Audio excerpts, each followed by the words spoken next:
Hi everyone, my name is Rachel and this is my husband Darian. Hi, everyone. He's an avid hunter and loves to be in the outdoors. Hunting has actually become a hobby for myself and my whole family. Today we are going to find out more about hunting and Darian's love for it. Maybe it can become your hobby too. So today we're going to do a question and answer type interview. So for your first question, Darian, can you tell us how old you were when you started hunting?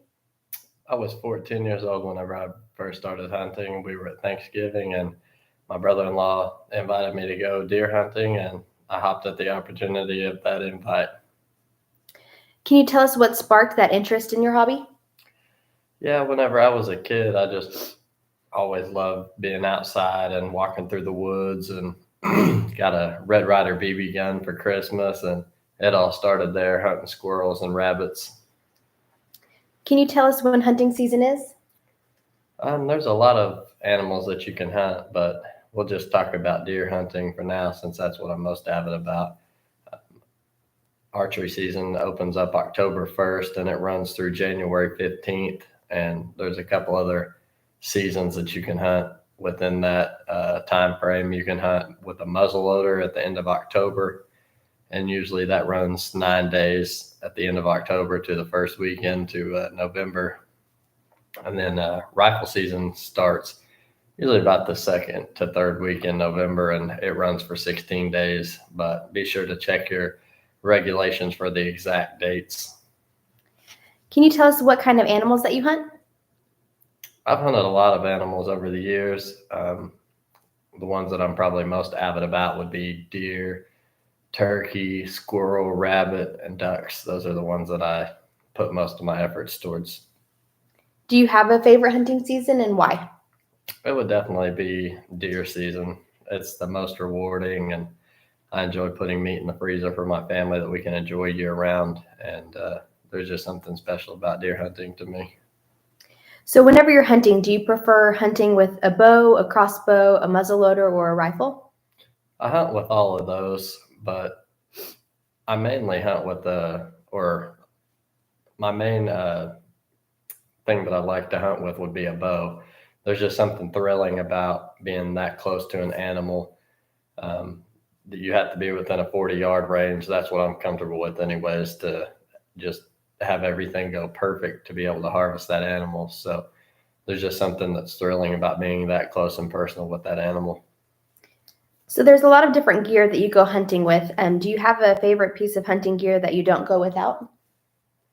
Yes, there's a bunch of gear that I don't go without, but one of mine in particular would be a orange beanie that I take out during rifle season. That was my grandpa's that I was given before he passed away back in 2006. So that's one of my favorites that I don't go without. Whenever you're choosing hunting locations, what factors do you consider? There's a lot to consider whenever you're choosing a hunting location: time of year, what food sources are available, how the deer are traveling throughout that property. So one of the biggest ones would definitely be the way that the wind is blowing. Deer have a real keen sense of smell, so you have to set up your location based on which way the wind is blowing and which way the deer come from. Do you have a favorite hunting spot that you've chosen over the last several years? Yes, I think every hunter that's been hunting for a while, they definitely, if they get to hunt a particular piece of property consistently, um, they tend to gravitate towards a specific hunting spot that they've been successful in. And you and our kids, Bo and Briley, have been successful in a particular spot. There's a spot on a lease that I have in Stroud, Oklahoma, that there's a creek that surrounds this open area, and the deer feel real comfortable coming out there. And we were all successful last year. I shot 2 bucks, and you shot a buck, and Bo and Briley, they both shot deer out of that spot. So that would definitely be our favorite spot. Okay. How do you stay safe while hunting and what precautions do you take? There's a lot of precautions that should be taken, but to name a couple, gun safety would definitely be number one on my list. You can't take back hunting accidents, and you can't get lives back. So to be extra cautious whenever hunting with a firearm, make sure that you have your gun on safety walking to and from stand locations. And another one would be getting up in a deer stand, make sure that you wear a safety harness. That would definitely be a big one because people fall out of deer stands a lot. So it would definitely be, those would be the two on the top of my list. Okay. Can you share your favorite hunting memory with us? Yes, my favorite hunting memory would be, there's so many of them, but to name one in particular, in the county that I'm from, Lincoln County, I was able to take the Lincoln County record bow buck. Um, that deer ended up scoring 204 inches. That's every hunter's dream, to be able to shoot a 200-inch deer. I'm going to go ahead and share that deer with you all.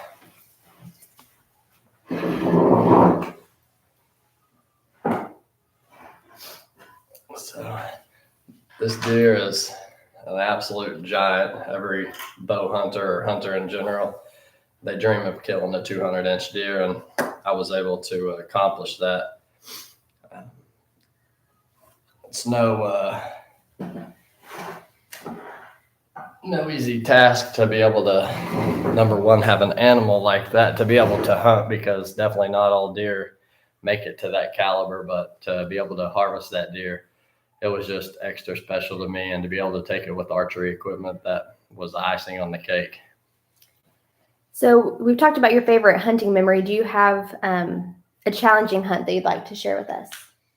Yes, I was able to, me and you actually, we went out during early bow season, and we ended up taking the crossbow out, just the stand location that we were hunting in. It was real hot and humid, and we were hunting on a creek, and it was the first time that we had set that spot, and we didn't know how bad the mosquitoes were. So that was a huge challenge to overcome. We ended up putting bug spray on, and I definitely didn't think that we were going to see any deer that night, because the bug spray, deer have a really keen sense of smell. So, but we got tired of getting eaten alive by mosquitoes, and we actually ended up harvesting 2 bucks.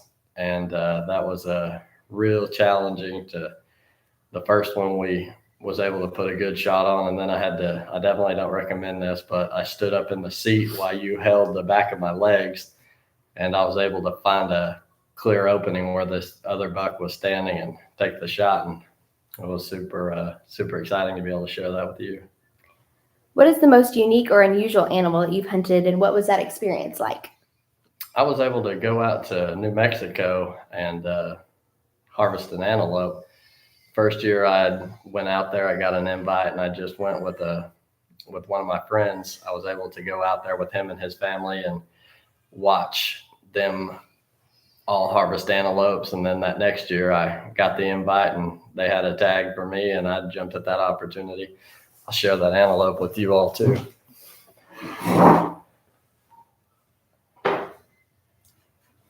This is a real good representation of a nice pronghorn buck. This antelope was, I don't think he was quite Boone and Crockett. He just a smaller antelope, but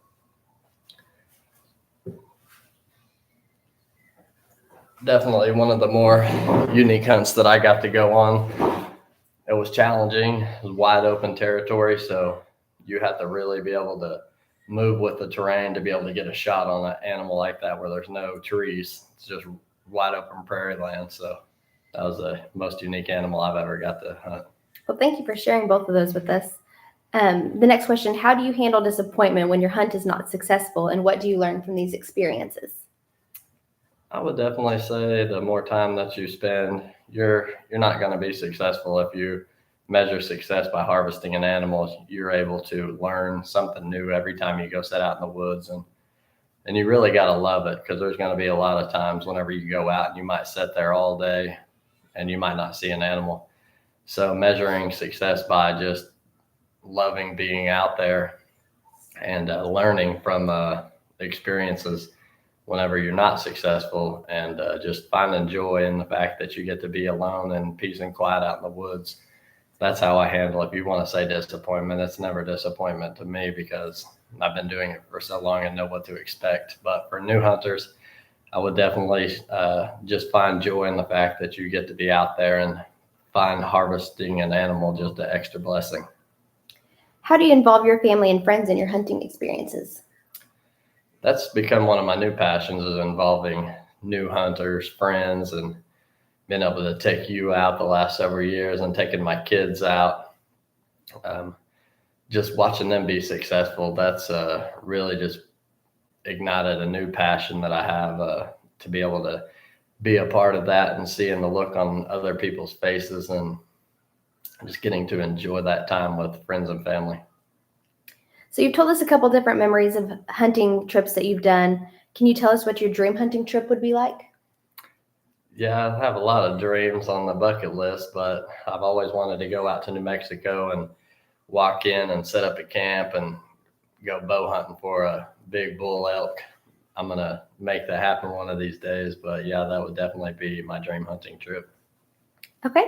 And for our last question, what piece of advice would you give someone who wants to start hunting? Do your research, and if you're anything like me, you already like to go out and be part of the outdoors. And just one big thing that's really impressed on me is I'm a part of a lot of hunting groups on Facebook and social media.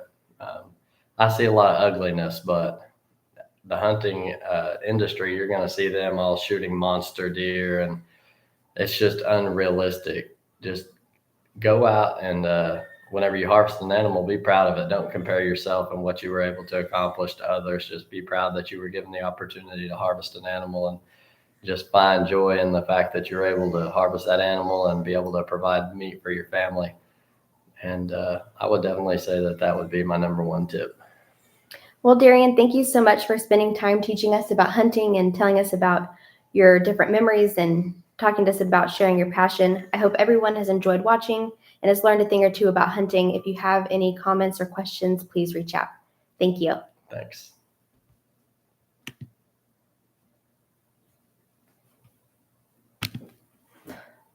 Could even